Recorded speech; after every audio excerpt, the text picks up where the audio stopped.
大家好，呢條係雨天嘅時候坐喺處用下杯床，我記得冇咪可以冒險嘅咧。trong sông trời phồn phu cái từ yong hi mu chip kỳ khong trời xiao miên lý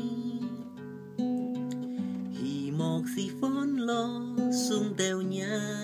miền trên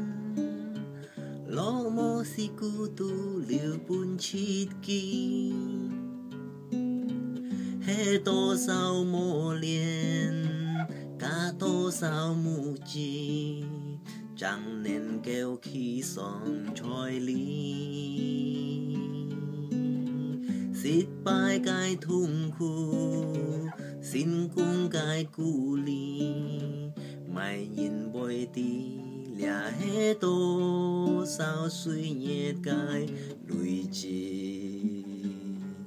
xiao chiu xiao chiu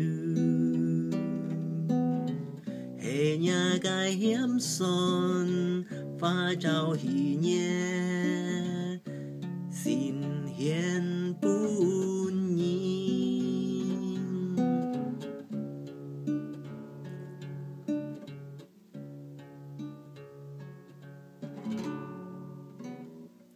trong sông cái phồn phu cái tu yong hi mu chip kỳ khong trời xiao miên lý hi mọc si phồn lo sung teo nhà miền trên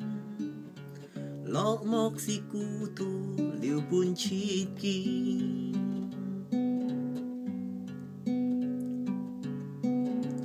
he tô sao mô liền cả tô sao mù chi chẳng nên kêu khi song trôi ly xít bài cái thùng khu xin cung cái cu ly mày nhìn bôi tì lẻ hết tô sao suy nhiệt cái lùi chi xiao chiu xiao chiu